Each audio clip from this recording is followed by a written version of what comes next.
Hare Nama, Hare Nama eva kevalam, Kalo nasteva, nasteva, nasteva gatiranyata.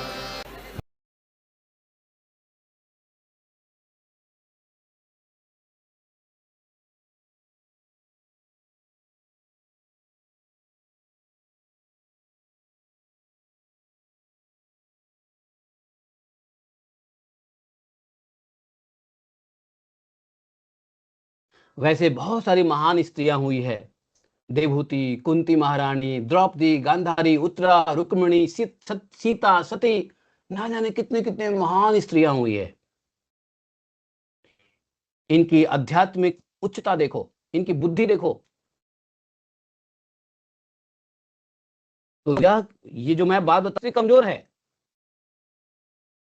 यहां तक मैं सीमित नहीं कर रहा हूं इस बातों को, लेकिन हमारी यहाँ पर शिक्षा की व्यापकता क्या है वो समझो। कि जब कोई व्यक्ति भावनात्मक रूप से अत्यंत प्रभावित हो जाता है, तब उसकी विवेक शक्ति कमजोर हो जाती है। माताओं की भावनाएं बहुत कमजोर होती है, इसलिए विवेक शक्ति भी कमजोर रहती है। ये गलती नहीं है माताओं की। इसलिए माताएं सरल भी रहो, भावनात्मक भी रहो, सिर्फ शारीरिक आसक्ति थोड़ा कम रखो, काम से काम रखो। इतना मत रखो कि बुद्धि ही खराब हो जाए, अपने पति के बारे में ना सोच सको, अपने पति के या आपका अपना परम कल्याण कहाँ है? आपका अपना परम कल्याण आपके पति के घर में है। आपका परम कल्याण आपके मायके में नहीं है। देखो, नारद जी जब पृथ्वी पे आए, गोपी महाप्रभु नारद जी जब पृथ्वी पे आए, तो देखा वो माता को, कौन सी माता को? भक्ति देवी को, कि उसके दो पुत्र जो है नीचे पड़े हुए, जवान जवान है लेकिन बूढ़े हो गए। माता बूढ़ी है लेकिन जवान है। ढूंढते गए कारण, मिले किससे? सनक आदि ऋषि से। सनक आदि ऋषि ने कहा, ए भो नारद कुत्र कुत्रतः आगमिष्यति, कहां से आ रहे होंगे बताओ? बोली, मैं पृथ्वी पे गया, मैंने क्या देखा? पृथ्वी में मैंने देखा कि क्रय विक्रय हो रहा है, शादी ब्याह में क्रय विक्रय हो रहा है। शादी ब्याह के बाद साला ससुर का ही ज्यादा चलता है, ऐसा लिख के नारद जी कह रहे हैं। नारद जी जाके बोले, कब की बात है? और आज क्या होता है? मैं आज की डेट में बताऊं, आज की डेट में महिलाओं की घर खराब हो रहे हैं ना, उसके अपने बाप भाई के इंटरफेरेंस से। आप देखोगे 99% जो मायावादी लोग हैं, जो 99% जो बाहर के लोग हैं, वो अपने माँ बाप और भाई के इंटरफेयर से उसका अपना जीवन खराब है। वो डिटैच हो ही नहीं पा रही है अपने मायके से, तो कहां से अटैच होगी अपने पति से और अपने पति के घर से? भैया, एक बार आपने शादी कर दी, आप अपने बेटी को कह दो, बेटी हम बाप जरूर हैं, लेकिन हम तुम्हारे, अब से तुम्हारा घर तुम्हारा वही है, तुम्हारा पति वही है, तुम्हारा घर वही है। ऐसी भावना अपने बच्चों में दो, अपने बेटियों में दो। नहीं कि भाई तुम आसक्ति अपने घर में रखो ज्यादा, फिर कभी कभी आना मिलने के लिए, कोई दिक्कत नहीं है। लेकिन यदि घर से तुम्हारा कुछ हुआ तो मेरे पास, अब यहाँ तुम्हारा ये घर नहीं है। लेकिन ये हार्ड फैक्ट हम अपने डॉक्टर को कह नहीं सकते आज की डेट में। क्यों? सरकार और समाज ने आंदोलन कर रखा है, बेटा हो बेटी एक जैसा। आजकल, अरे बेटा को ये दिया प्रॉपर्टी तो बेटी को क्यों नहीं देंगे? बेटी को देंगे भी, बेटी भी तो हमारे बेटा ही है, बेटा बेटी भी तो बेटा ही जैसा है। इसी चक्कर में बाप की संपत्ति में बेटे का भी, जानते हो हमारे यहाँ बाप की संपत्ति में बेटी का अधिकार होता ही नहीं है, और कोई बेटी नहीं हमारे यहाँ लेता है, आज भी नहीं लेता। ये अपने को शर्म महसूस करता है कि मैं क्यों लूं, हमारा तो प्रारब्ध अपना घर है, कौन समझाए? और इस चक्कर में कितना आफत आ रहा है देख लो। और कम्युनिकेशन इतना फास्ट है, मोबाइल वोबाइल से वो माताएं भूल ही नहीं पाती अपने बेटी को। कुंजेश्वरी माता जी बेटी की शादी होने वाली होगी या करेंगी, है कि नहीं? आप भी समझ लीजिए, this is short, sure short point for you, even for all of us, not you, है ना? बेटी से स्नेह रखिए, लेकिन उसको अपने परिवार में सेट होने दीजिए, अपने परिवार से आसक्त होने दीजिए, अपने परिवार में उसको हंसी खुशी, हर स्थिति में परिवार को समझे, वो समझे। आप आसक्ति में ज्यादा मत रहिए। तो ये जो होता है, ये केवल और कभी कभी पुरुषों में भी होता है समस्या, सिर्फ स्त्री की समस्या नहीं होती है। क्रोध में, अहंकार में, धन के मोह में, प्रतिष्ठा में, परिवार को मोह में, लोगों को दिखाने के चक्कर में, हाँ मैं बेटी का भी केयर करता हूं। हमारे एक डिवोटी है, मैं नाम नहीं लूंगा, हमारा गुरु भाई है। तो वो जहां पे जमीन लेगा तो कहेगा बेटी के लिए लूंगा, बेटी का कोई अलग है हमारे से। और अगर वो नहीं लेंगे तो उसकी पत्नी जो है ना उसको गला दबा देगी, तुमने उसके लिए लिया है, क्योंकि उसकी पत्नी को बेटी से बहुत मोह है। अगर वो फ्लैट लेंगे वृंदावन में तो बेटी के लिए भी लेंगे, बेटा के लिए भी लेंगे। अगर बेटा के लिए लिया, बेटे के लिए नहीं लिया, तो भैया उनकी पत्नी गला दबा देगी रात में। समझे आप? मेरे सामने की बात है, सामने में, मेरे सामने देखो, एक प्लॉट लिया तो बेटी के लिए भी लिया।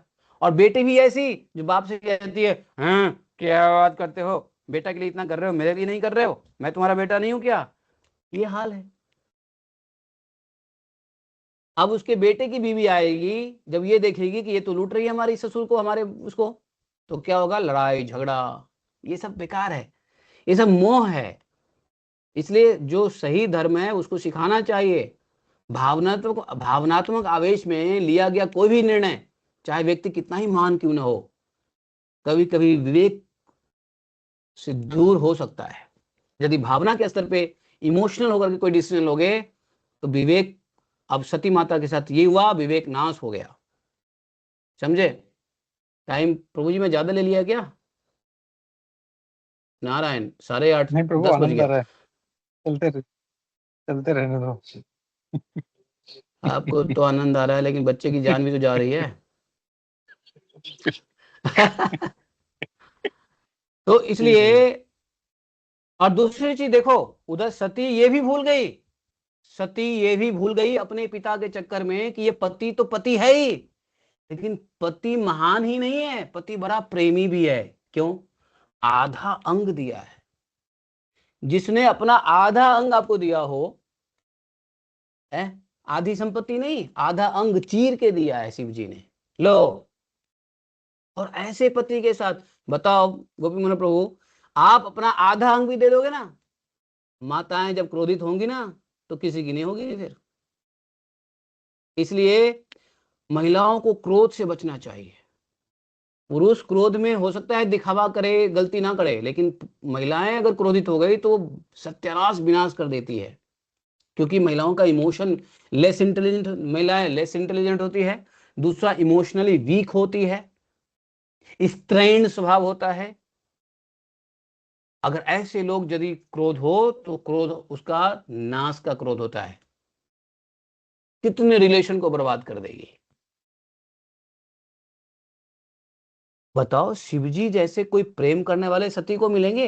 आज के डेट में कौन पति है जो अपना आधा अंग चीर के दे देगा, ले भाई तू आधा अंग ले ले, कहने के लिए अर्धांगिनी है जी, अर्धांगिनी है जी, है?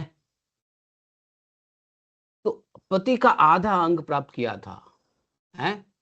इतना प्रेम था, शिवजी जी ने प्रेम से सती को अपने शरीर का आधा भाग दिया था। ये कोई ये मैं रोमांटिक रिलेशनशिप नहीं कह रहा हूं। दुनिया से अरे बड़ा शिव जी रोमांटिक थे, आधा अंग दे दिया, रोमांटिक थे ना, दिस नॉट रोमांटिक। ये शिव जी का सती का रोमांटिक रिलेशनशिप नहीं है भाई। वैदिक कंसेप्शन में इस मैरिज का कुछ उद्देश्य है, धर्म, सहयोग, आध्यात्मिक उन्नति। पति पत्नी एक दूसरे को भगवान की ओर ले जाए, इसलिए शादियां हो सकती है। मैरिज सिर्फ इसलिए नहीं है कि मैं तुम्हें खुश करूं और तू मुझे खुश कर, मैं तुम्हारे बाप को पूजूं, तुम्हारे बाप को 2 रोटी खिला, मैं तुम्हारे बाप को सलामी दूं, है? बताओ, यही सती थी, यही सती थी जब पता चला था कि पिताजी क्रोधित हो चुके हैं इनके ऊपर, क्योंकि ये पिताजी का सम्मान नहीं किए, उठ खड़े नहीं हुए। तो यही सती समझ गई थी शिव जी की स्थिति। कुछ ने उस समय शिव जी को, सती को गुस्सा नहीं आया था। उस समय सती को गुस्सा नहीं आया था। क्यों? शिव जी की महानता, शिव जी का ऐश्वर्य को जानती थी सती। तब तो बड़ी समझदार हो गई। अब क्या हुआ? तो पार्वती जी, सती के पास तो बहुत ज्यादा इंटेलिजेंसी था ही, ऐसा नहीं है विवेक नहीं था। लेकिन विवेक ने किसने उनके विवेक को नाश किया? शारीरिक मोह। जानते हो, ये सती दक्ष और शिव और दक्ष का ये जो प्रसंग है, ये वास्तव में प्रैक्टिकली ग्राउंड लेवल पे हम लोगों को, गृहस्थ जीवन के लोगों को समझाने के लिए है कि नहीं है? बताओ, ये सुनो, हम लोगों को समझाने के लिए है। भगवान लीला करते हैं? फिर पति पत्नी दोनों को मिल करके जीवन को भगवान की सेवा में लगना चाहिए, गुरु की सेवा में लगना चाहिए, नहीं क्या? बोले प्रेमणा, प्रेम से, श्लोक में प्रेमणा। भगवान शिव ने सती को अपने शरीर का आधा भाग प्रेम से दिया, रोमांटिक में नहीं दिया। लेकिन दूसरी और सती को अपने पिता के घर जाने का भाव भी प्रेम से जुड़ा था। ऐसा नहीं कि वो प्रेम से नहीं जुड़ा था, वो भी प्रेम से ही था। तो फिर दोनों प्रेम में अंतर क्या है? इधर पिता के प्रति प्रेम है, इधर दोनों प्रेम। तो एक प्रेम धर्म से जुड़ा हुआ है और दूसरा प्रेम मोह से जुड़ा हुआ है। देख लो, प्रेम एक ही है, लेकिन वही धर्म से जुड़ जाए तो कल्याण है, लेकिन यही प्रेम मोह से जुड़ जाए तो नाश है। तो सती का प्रेम किससे जुड़ा हुआ है? मोह से। शिव जी के साथ प्रेम जो है वो धर्म का प्रेम है, और मोह का प्रेम है अपने, समझे हैं? तो यहाँ पे प्रेम, मोह, ये सब समझना पड़ेगा। प्रभुपाद जी के परपट में आता है कि पत्नी के लिए पति के आदेश का पालन करना फैमिली शांति के लिए बहुत महत्वपूर्ण है। हाँ, गोपी मन प्रभु, अगर आप पढ़ो सही से तात्पर्य, तो प्रभुपाद जी लिखते हैं कि पत्नी के लिए पति का आदेश पालन करना it is a peaceful activity. अगर पति का आदेश पालन नहीं करोगे तो पीसफुल नहीं होगा। क्यों? क्योंकि मर्दों का अपना एक ईगो होता है कि नहीं? मेल ईगो जिसको कहते हैं, मेल ईगो। तो जो व्यक्ति यह समझ ले कि पत्नी को बाय डिफॉल्ट पति के आदेश का पालन करना ही है पड़ेगा अगर फैमिली पीसफुल रखना है तो। आप प्रभुपाद जी की बात, मैं अपनी बात नहीं कर रहा हूं। अब इसे मॉडर्न आधुनिक भाषा में कैसे समझे? यह किसी प्रकार का कोई ब्लाइंड डोमिनेशन नहीं है।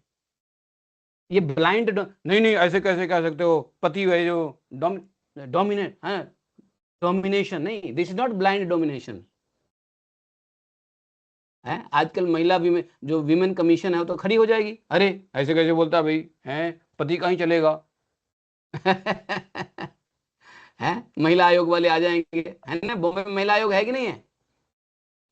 कहा नहीं है महिला आयोग बॉम्बे में? है प्रभु। महिला आयोग वाले आ जाएंगे, ऐसे कैसे? तो भैया ये वैदिक व्यवस्था है, वैदिक गृहस्थ जीवन है।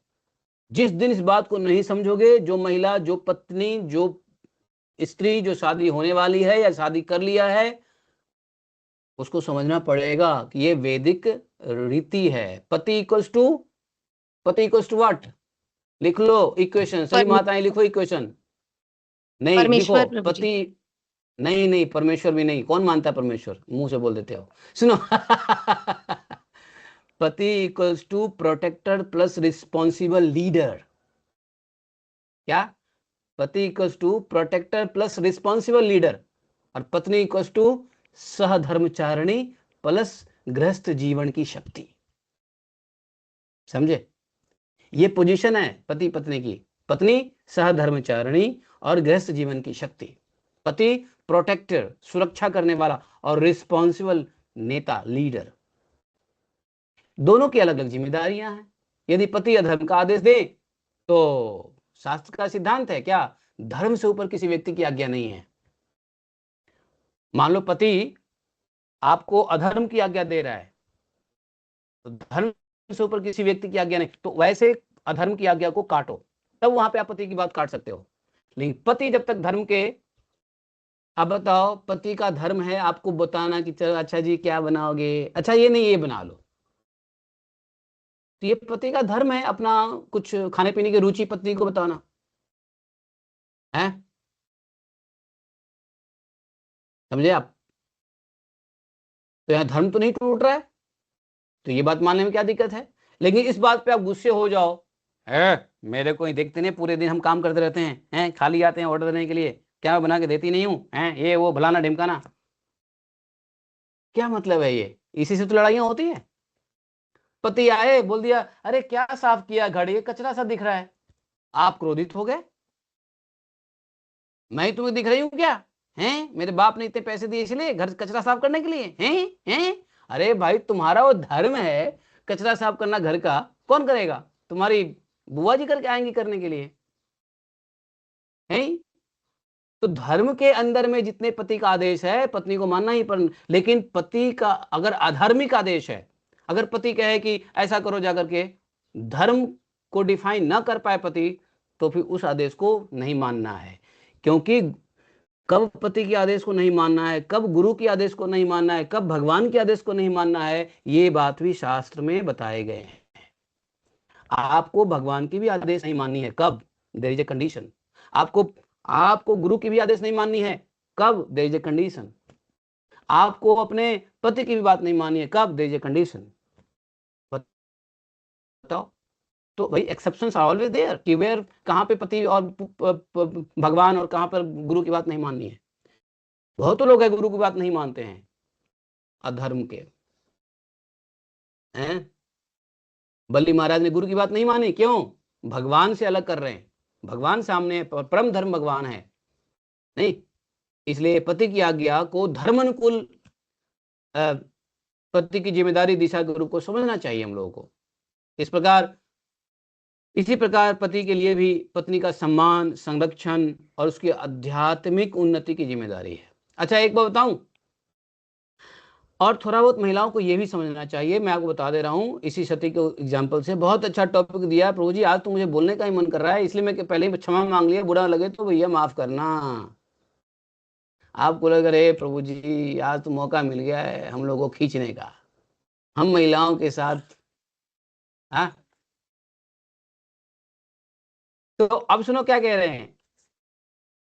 तो यह वह किस मानसिक अवस्था में निर्णय ले रही थी, सती किस मानसिक अवस्था। अच्छा ये सब बात मैं नहीं कह रहा हूँ, ये प्रभुपाद कह रहे हैं, इसलिए आपको बुरा लगे तो प्रभुपाद से बुरा लगे, मेरे से नहीं। ये प्रभुपाद से बुरा मानो, ये प्रभुपाद जी का शब्द मैं बोल रहा हूँ, है कि नहीं। चूंकि प्रभुपाद जी भी अपने पत्नी से ही नाराज होके निकले थे और बने थे सन्यासी। तो पत्नी की बड़ी कृपा है भाई, पत्नी चाहे तो सन्यासी बना दे, पत्नी चाहे तो सन्यासी बना दो, पत्नी चाहे तो भैया दार्शनिक बना दे, पत्नी चाहे तो आवारा बना दे, पत्नी चाहे तो आह क्या न कर दे, हैं। तो भैया ये बात है। तो पत्नी के लिए प्रभुपाद जी के ऊपर भी, प्रभुपाद जी को भी पत्नी से बड़ा अनुभव मिला हुआ है, इतना अनुभव मिला हुआ है क्या कहे। इसलिए प्रभुपाद जी ने यहाँ पे आगे क्या कहा है। अच्छा क्या, एक बात मैं प्रश्न पूछूं, क्या सती का पिता के घर जाना गलत था। आप साधारण दृष्टिकोण से कहोगे तो बिल्कुल गलत नहीं था, पति के यहाँ तो जाना, पत्नी पिता के यहाँ जाना ही चाहिए, पिता गुरु के यहाँ जाने के लिए पूछने की आवश्यकता नहीं है, ग्रीटिंग कार्ड की आवश्यकता नहीं है, इनविटेशन कार्ड की आवश्यकता नहीं है। तो बात तो गड़बड़ कहाँ हुई, केवल जाना ही समस्या नहीं है।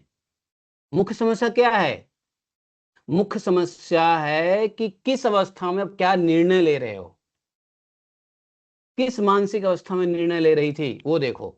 सती ने किस मानसिक अवस्था में निर्णय लिया, उसका हृदय शोक से भरा था, क्रोध से भरा था, पिता के प्रति मोह से भरा था, और शिव जी के इच्छा के विरुद्ध जाने का निर्णय लिया।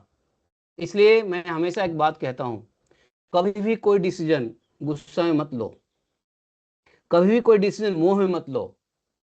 यदि आज गुस्सा आ जाता है तो डिसीजन लेने से पहले 4 दिन के बाद जब गुस्सा शांत हो जाए तो डिसीजन ले लो, 3 दिन के बाद गुस्सा शांत हो जाए तो डिसीजन लो। यहाँ पे ये गड़बड़ हो गया कि क्रोध से भरा था हृदय, और शोक से भरा था, मोह से भरा था, और शिव जी की इच्छा के विरुद्ध निर्णय ले लिया। तेजी अकेली जाने, अब सती जी जो है ना खूब श्वास भरते हुए अकेली जाने लगी। अब जब अकेली जाने लगी तो शिव जी के हजारों अनुयायी पीछे पीछे चलने लगे, क्यों माता जा रही है। शिव जी ने नहीं रोका किसी को, क्यों क्यों जा रहे हो सती के पास, मेरी इच्छा के विरुद्ध जा रही है, नहीं। शिव जी ने नहीं रोका अनुचरों को, क्योंकि अगर ये नहीं बात मान रही है तो कोई बात नहीं है, जाओ आप इनकी सुरक्षा करो। शिव जी बड़े वैष्णव हैं भाई। हम जब भगवान के धाम में थे और भगवान ने कहा कि तुम नीचे जाने की कोशिश मत करो, हमने कहा नहीं नहीं प्रभु, एक बार जाते हैं, आपका बनाया संसार है, आपका बनाया माया है, एक बार हम जाके देख लेते हैं, हम फंसेंगे नहीं। भगवान ने कहा नहीं तुम फंस जाओगे, मेरी माया बड़ा मम माया दुरत्यया। बोले कोई बात नहीं है, आप हो ना, आप मुझे खींच के ले आना, कोई बात नहीं। हमको थोड़ा सा, जब जीव भगवान की इच्छा के विरुद्ध चलता है तो माया में गिरता है, और माया में गिरता है तो वही जीव को भगवान जब लेने आते हैं तो जीव भगवान को देखता भी नहीं है। लेकिन वही भगवान है जो अपने से विमुख हुए जीव इस संसार में आता है ना, तो भगवान उसको सुरक्षा देते हैं, उसको पानी की व्यवस्था करते हैं, जल की व्यवस्था करते हैं, अग्नि की व्यवस्था करते हैं, वायु की व्यवस्था करते हैं, सभी भौतिक वस्तुओं की व्यवस्था भगवान करते हैं। क्यों? जीव है, मेरा ही तो है। यहां पर सती शिव जी के इच्छा के विरुद्ध जा रही है, शिव जी ने कुछ नहीं कहा, लेकिन जो उनके सिक्योरिटी में गए शिवगण, यक्ष लोग, शिव जी ने उनको रोका भी नहीं। क्यों? मेरी तो पत्नी है, जाओ सिक्योरिटी में जाओ। यही हाल जीव का भी है ईश्वर के साथ, भगवान के साथ। समझ रहे? इस बात को समझे कि नहीं समझे? यहाँ पे सती को, नहीं तो शिव जी क्रोधित होते तो रोक देते, ए तुम लोग को, ये मेरी बात नहीं मान रही है, बेवकूफ है ये, आवारा है ये, इसको, इसके रक्षा में तुम लोग मत जाओ। शिव जी मना कर देते। शिव जी ने मना नहीं किए। क्यों करेंगे मना? वो तो प्रेम करते हैं, प्रेम में मना नहीं होता, प्रेम में मना नहीं होता। प्रेम का मतलब होता है स्वतंत्रता, आजादी। आप जाओ, हमने कहा मत जाओ, आप जाओगे जाओ, आपको कौन रोकेगा? अगर शिव जी पकड़ लेंगे तो प्रेम नहीं कहलाएगा। प्रेम का मतलब ये नहीं हो कि पत्नी को घर में बांध दो और बोलो कि मैं तो प्रेम करता हूं, मैं लॉक कर रहा हूं, तुम बाहर नहीं जाओगी, तो उसको प्रेम नहीं कहेंगे, उसको स्लेव कहेंगे। क्या कहेंगे? That is not love, that is slave. तो शिव जी क्यों रोकेंगे? बल्कि उस अनुचर को बोले कि ठीक है जाओ इसकी हेल्प करो, पीछे पीछे सब चले, है कि नहीं? यहाँ प्रभुपाद जी ने एक बहुत सुंदर बात कही है, मैं अंतिम बात कहता हूँ प्रभुपाद जी की, और इसके बाद मैं बंद करूंगा। आप लोग प्रपट में लाइन बाय लाइन पढ़ लेना, मुझे जो है ना लाइन बाय लाइन पढ़ने की आवश्यकता नहीं है। लेकिन प्रभुपाद जी ने जो इस घटना पे बात कही है, वो ये कहा है कि वास्तविक अनुचर कौन है, who is the real follower, जो अपने मास्टर के मन की इच्छा को समझ सके। शिव जी ने स्वयं सती को रोकने के लिए नहीं भेजा, लेकिन उनके अनुचर समझ गए कि शिव जी चाहते हैं सती को रोकना। हमारे प्रभु नहीं चाहते हैं कि सती अकेली जाए। ये शिव जी की बातों को, स्वामी की बातों को सेवक ने समझ लिया। इसलिए गुरु की सेवा एक उच्च सिद्धांत है। प्रभुपाद जी ने कहा कि गुरु, तो शिव जी के जो गण थे वो शिव जी की भाव को समझ गए कि हम तो नहीं जा सकते हैं, तुम लोग जाओ, इनका रक्षा करो, सिक्योरिटी करो, हम नहीं जा सकते हैं।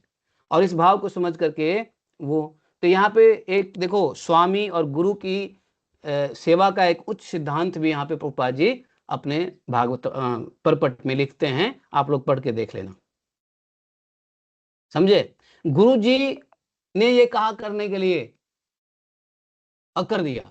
इतना ही नहीं, अरे शिष्य तो वह होता है, जैसे चैतन्य महाप्रभु के मनोभाव को जान करके रूप गोस्वामी ने किया, चैतन्य मनोविष्टम स्थापितम जैन भूतले स्वयं रूप कदा मह्यम ददाति जपान पदांतिकम, है कि नहीं? वो अवस्था है। प्रभुपाद जी लिखते हैं अनुकूलेन कृष्णानुशीलनम। अर्थ देखो प्रभुपाद जी के परपट में। तो भैया देखो, गुरु जी ने कह दिया ये कर दो, वो कर दिया, तो थर्ड क्लास के डिसाइपल है। थर्ड क्लास के डिसाइपल। फर्स्ट क्लास डिसाइपल होता है जो गुरु की मन की बात समझ जाए और वो ऐसा करे। समझे? तो इस प्रकार से जो है उनके साथ नंदी, यक्ष, शिव जी के पार्षद और बहुत सारे हजारों अनुचर भी साथ में गए। और शिव जी क्या है, शिव जी तो शिव जी ही है, आप सब जानते ही हो, हैं? साधारण कोई जीव तत्व तो है नहीं, हैं? शिव जी के बारे में क्या कहा है? भाई दूध दही नहीं बन सकता, लेकिन दही फिर दूध है। दूध क्षीरम ददाति, ऐसा कुछ श्लोक है ना, ब्रह्मा जी ने कहा है ना।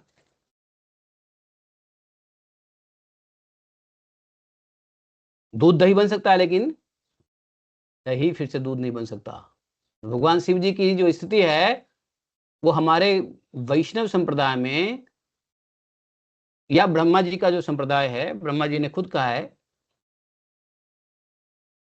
इसलिए शिव का अपमान कोई सामान्य पारिवारिक विवाद नहीं था। समझे? शिव जी का अपमान, ये शिव जी का अपमान है। तो आप समझ सकते हैं।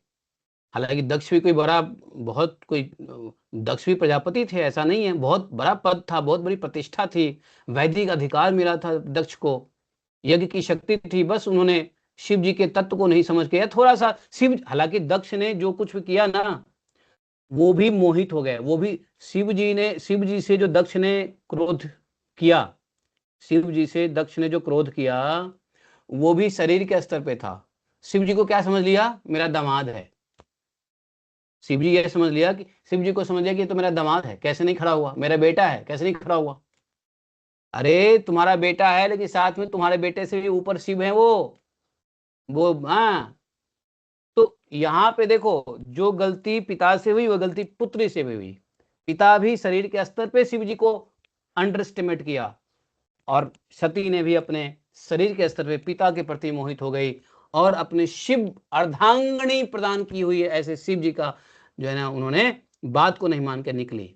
और एक बात जान लो, यदि पति धर्मात्मा है, पति यदि धर्मात्मा है और सही रास्ते पे है, ऐसे पति का यदि बात कोई पत्नी नहीं माने, तो जीवन में ठोकरे खाएंगे खाएंगे, है कि नहीं? या तो फिर खुद धर्मात्मा हो, पति धर्मात्मा नहीं तो खुद धर्मात्मा हो। तो आपको यदि लगता है कि मेरे पति सेंसिबल हैं, मेरे पति धर्म के प्रति है, धर्म के रास्ते पे हैं, तो आप अपने पति की बात माने। और यदि लगता है कि पति नहीं, पति तो इतने भक्ति में नहीं है, धर्म में नहीं है, उनको ज्ञान नहीं है, तो फिर ऐसे पति की बात मानने की जरूरत नहीं है। हाँ, आप सेवा करो, संसारिक सेवा करो, बाकी अपने धर्म के मुताबिक चलो, इसमें कोई गलती नहीं है, उसमें आपको पति का वो उल्लंघन की कोई वो नहीं पड़ेगा। समझे ना? तो ये सब बातें हमें समझना चाहिए, एक ही तरफ नहीं समझना चाहिए, हमें उस तरफ भी समझना चाहिए। बल्कि बहुत सारी पत्नियां होती है जो पति को अधर्म से धर्म पे लाती है। पहले भक्त नहीं था, भक्त बना दिया। हमारे बहुत सारे कांग्रेगेशन में माता जी हैं जो खुद इनिशिएटेड थी, बाद में पति का इनिशिएशन करवाया।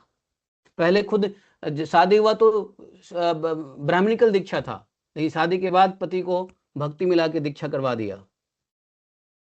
समझे? तो यहाँ इसमें बहुत सारी डायलेमा है, इसलिए मैं अगर बोलने लग जाऊं शिव और सती के ऊपर तो बहुत टाइम हो जाएगा। अभी 2 घंटे तो हो गए सीधे सीधे हैं, लेकिन मैं अभी ज्यादा नहीं बोलूंगा।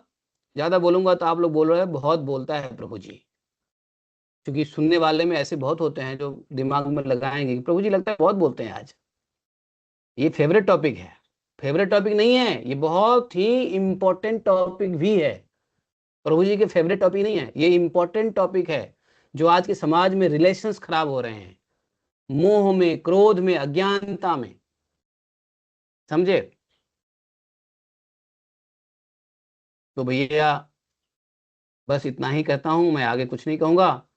अब आप लोगों का कुछ प्रश्न है, कुछ कमेंट्स हैं, तो आप लोग बताओ। बोले ग्रंथराज श्रीमद् भागवतम की जय, शिला प्रभुपाद की जय। एकम शास्त्रम देव की पुत्र गीतम, एको देवो देव की पुत्र एव, एकम मंत्र शतश नमानि कमापि तस्य दिवस सेवा।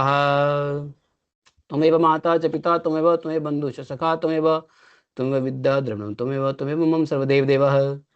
कृष्णाय वासुदेवाय हरे परमात्मने प्रणतक्लेशनाशाय गोविंदाय नमो नमः। जय श्री प्रभुपाद की जय। तो गोपी मोहन प्रभु, मैं यहीं पे रुकता हूँ। वैसे कहने को और भी बहुत सारी चीजें हैं इस मामले में, सती जी के मामले में, लेकिन बहुत अच्छा प्रसंग है, और श्रावण के महीने में आपने ये प्रसंग हमको दिया है। मैं सोचा था क्या बोलूंगा, 2 श्लोक दिया है। अच्छा एक बात बताओ प्रभु, गोपी मोहन प्रभु, ये जो आप लोग भागवतम के ये राउंड जो कर रहे हो, कितने सालों से कर रहे हो? अभी कितने साल हो गए? ये 6ठा साल है। छठा साल है, तो आप लोगों को पूरे भागवतम करने में लगता है 18 साल और लगेगा, क्योंकि 2 श्लोक लेते हो, 2 श्लोक में क्या होगा, 18,000 श्लोक है, 18 से 2 से डिवाइड करो तो 9,000 होगा, 9,000 को 365 से डिवाइड करोगे तो 24.3 आएगा, मतलब साढ़े 24 साल में जाके खत्म होगा। है कि नहीं? ओ भाई, तो लगता है बहुत सारी बूढ़ी माताओं को दोबारा जन्म लेना पड़ेगा इस भागवतों को सुनने के लिए, इसलिए थोड़ा ज्यादा ज्यादा करा करो, प्रसंग वाइज किया करो। थैंक यू वेरी मच, मेरा ये सलाह है, बाकी अच्छा लगे तो ठीक है, नहीं तो कोई बात नहीं। ठीक ठीक। क्योंकि या, बहुत स्लो जाने से क्या होता है, बहुत स्लो जाने से इंटरेस्ट भंग हो जाता है, और थोड़ा फास्ट फास्ट जाके रिवीजन करोगे ना तो दिमाग में जाएगा। ठीक आप समझ ठीक। गए? तो ये धन्यवाद। किसी का कोई प्रश्न है, कमेंट्स हैं तो, या मुझे कुछ सुधारने की आवश्यकता है तो प्लीज बताइए। आई ओबे यू। कृति माता जी ने हैंड हरे रेस किया है, कृति माता हरे जी। कृष्णा। और सुनिए, हरे आप सभी माताओं से क्षमा प्रार्थी हूँ यदि मैंने कुछ गलत बोल दिया, बुरा लगा हो तो भाई जाने अनजाने में, आई एम सॉरी। हरे कृष्णा क्षम्यता। प्रभु जी, हाँ जी, हाँ दंडवत जी। प्रणाम। सभी सभी भक्तों के चरणों में दंडवत प्रणाम। प्रभु जी, thank you very much for such a wonderful class. आप जब भी आते हो तो हमें बहुत सारी शिक्षाएं देते हो आप। तो आपने इतनी अच्छी शिक्षाएं दी हैं हमें आज, एक स्त्री धर्म और स्त्री के जो स्वभाव के बारे में।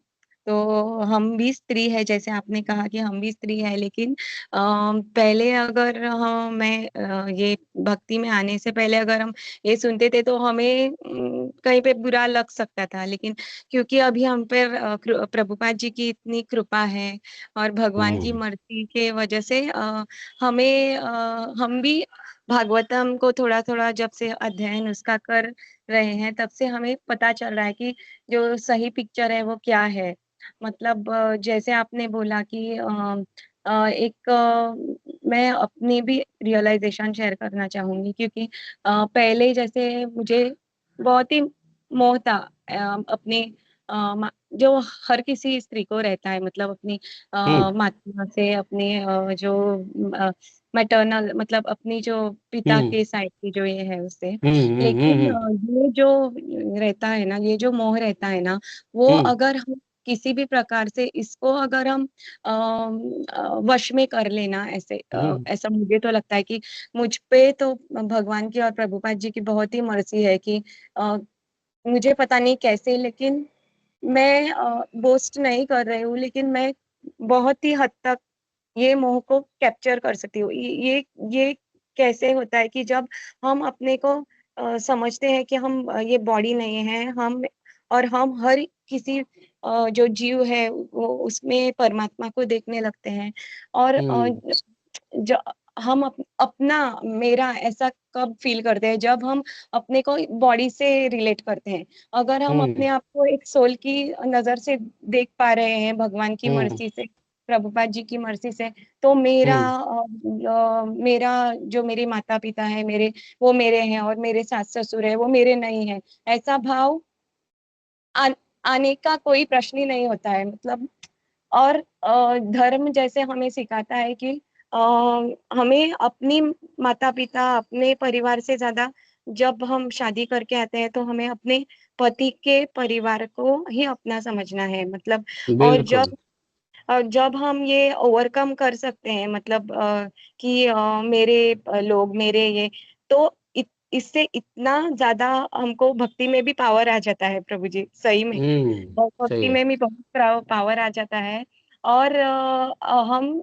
आसक्ति से सही में छूट सकते हैं। और अगर ये आसक्ति से हम छूटेंगे ना, तो जैसे हम जीवा की आसक्ति से हम अगर जीवा पे कंट्रोल किया तो प्रसाद लेके, और अपना जीवा अगर हम कंट्रोल कर सकते हैं तो सबसे वो महान बड़ी सबसे बड़ी ये है, मतलब और कुछ भी हम कर सकते हैं। वैसे ही अगर ये मोह को एक अगर स्त्री के रूप से देखा जाए, अगर हम कैप्चर कर सके ये जो अपने माता पिता और अपने भाई बहन उनके प्रति है, तो हम बहुत ही हमारा जो भक्ति वाला जीवन होता है वो बहुत ही सरल होते जाता है। मतलब हम जो अपने घर में, अपने जो पति के घर में जिस प्रकार हम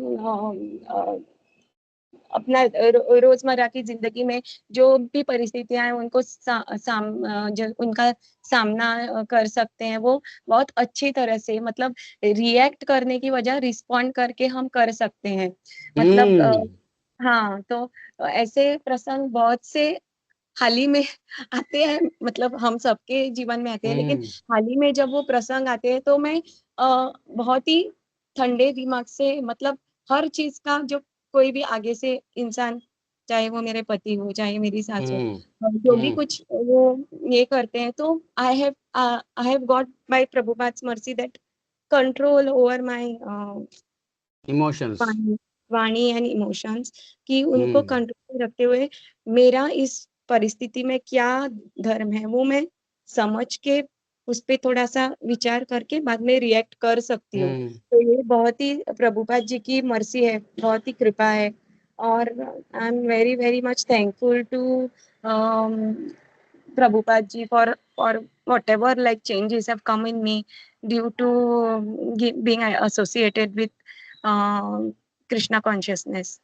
So और मेरा भी आप जैसे बोल रहे हैं ना, मैंने परसों ही मेरे पति से मैं वही बोल रही थी, मेरी भी बेटी है, तो ऐसे ही आजकल जो हो रहा है, मतलब इतने हम डिवोर्सेस ये वो देख रहे हैं, ये सब मुझे भी लगता है, और मैं सही में इतनी भाग्यशाली हूँ, मतलब मुझे मेरे पेरेंट्स की तरफ से भी जैसे आपने बोला ना वैसा ही ये मिला था, मतलब वो जब कभी भी ये मन मुटाव छोटे छोटे बारीक बारीक रहते हैं जब हम शादी करके दूसरे घर में आते हैं, तो लेकिन हम एक माता पिता होने की हमारा धर्म है कि हम अपनी बेटी को और चढ़ाने की वजह उसको बताएं कि अभी उसका घर वही है, अभी शिक्षा दें, हाँ शिक्षा दें, हाँ वही। तो वही मेरे पति मुझे ऐसे ही बोल रहे थे, और तो आप तुम्हारी बेटी को भी तुम ऐसे कर, मैंने बोला हाँ मेरी बेटी सामने थी, तो मैंने बोला हाँ मैं भी उसको बोलूंगी कि मैं अब तुम्हारा जो कुछ भी है तुम्हारे पति है। मतलब ऐसा जब एक माता पिता जब अपनी तरफ से ऐसा बोल देते हैं तो ये बहुत ही आसान हो जाता है एक लड़की को अपने घर में एडजस्ट होने में, और पति को ही सब समझ के पति के ही आदेश के अनुसार सब करना चाहिए, ये हमें दिमाग में बिठाना चाहिए। तो ये बहुत ही अच्छी शिक्षा है और हमारे लिए ही है, हम माताओं के लिए ही है। तो इसमें आपने जो कुछ भी आज कहा स्वभाव के बारे में, उसमें कुछ भी गलत नहीं कहा। तो हमें इससे जो कुछ है शिक्षा लेके उसे अपने जीवन में उतारना चाहिए, यही है। हरे कृष्णा प्रभु जी, थैंक यू वेरी मच। जय, थैंक यू वेरी मच, बहुत बढ़िया, थैंक यू वेरी मच। चलो, प्रभुपाद की बड़ी कृपा है कि आप तो समझ गए, लेकिन बहुत सारे भक्त भी हैं जो दीक्षा लेने के बाद भी नहीं समझते हैं, और देखो समझ में आने की बात अलग ही है, तो आपके ऊपर कृपा है, जिस पे कृपा होती है उसको धर्म समझ में आ जाता है, स्त्री धर्म और जो भी है। धन्यवाद, थैंक यू वेरी मच माता जी, I really appreciate your feelings and your, thank you very much. लेकिन फिर भी मेरा काम था शुरू में ही माफ़ी मांग लेना माताओं से क्योंकि भाई सुनने वाले लोग हैं, है ना, मुंडे मुंडे मतिर भिन्ना, किसी कैसी बुद्धि है, तो इसलिए मैं पहले ही माफ़ी मांग लिया। तो भाई है कि नहीं गोपी मन प्रभु, क्या आदेश है बताओ। हरे कृष्ण। हाँ कमल, हमारे एक ऑडियंस है, कमल कुछ पूछ रहा है, बोलो कमल, क्या कह रहे हो? क्या? हाँ, लास्ट टाइम भी ये चीज बोली थी, तो जब आप रिस्पोंड करते हो तो थोड़ा सा पॉज लो, मतलब कि रिस्पोंड करने से पहले, तो वो चीज कई बार हो नहीं पाती है। एक रिएक्शन, जैसे आपने एग्जांपल दिया, अगर पानी गिर गया तो ठीक है, still you can take time to respond. अगर आपको मान लो मन में गुस्सा भी आया तो, लेकिन यू एक पोज ले सकते हो, एकदम आपके दिमाग में आया और प्रभु जी ने अरे कमल हाँ, अगर क्या,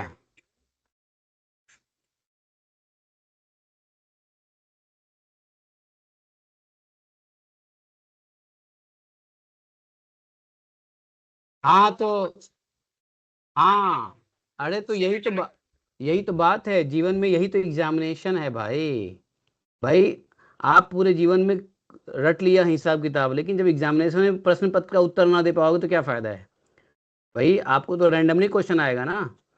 तो यही तो एग्जामिनेशन है, यही तो प्रैक्टिस करनी है, यही तो प्रैक्टिस करना है, यही तो परीक्षा है।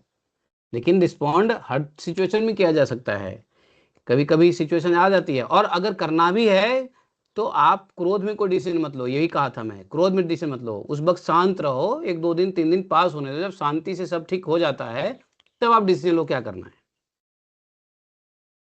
हाँ ये बात है। तो आज का मैटर बड़ा पारिवारिक मैटर रहा।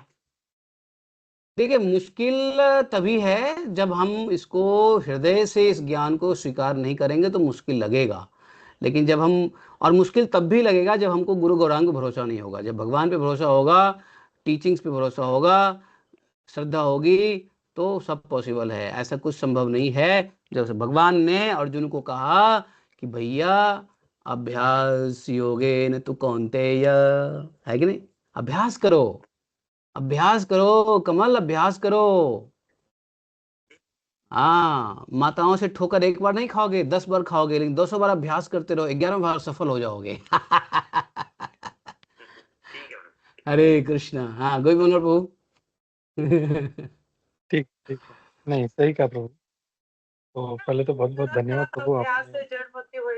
हाँ करते रहो, करते रहो, इसलिए माया देवी बहुत लगाती है ठोकरें, बहुत लात मारती है माया देवी कि सुधर जाओ, अभी तो सुधरो, गधों कब तक नहीं सुधरोगे।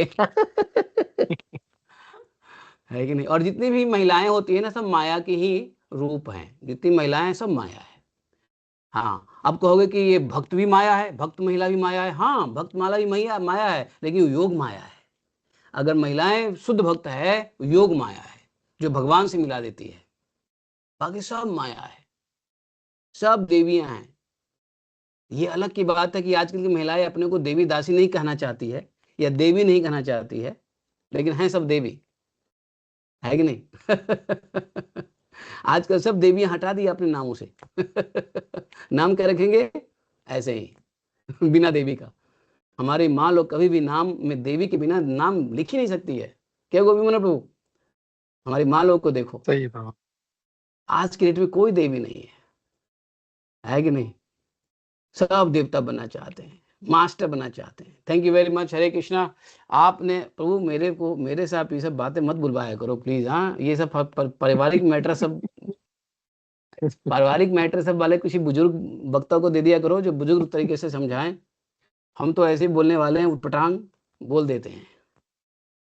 नहीं नहीं प्रभु, बहुत अच्छा लगा प्रभु, बहुत सारी शिक्षाएं थी, सभी लोगों ने हमने ग्रहण किया उसे। और प्रभु ये रिक्वेस्ट ऐसे ही आते रहिए बार बार, और अपना संग देते रहिए। हरे कृष्ण प्रभु जी। धन्यवाद। हरे कृष्णा। जय श्री राधे। धन्यवाद। दंडवत प्रणाम सबको। सकते हैं वांछाकल्पतरुभ्यश्च कृपा सिन्धुभ्यश्च पतितानां पावनेभ्यो वैष्णवेभ्यो नमो नमः। अनंत कोटि वैष्णव की जय। जय श्री प्रभुपाद की जय। जय जय।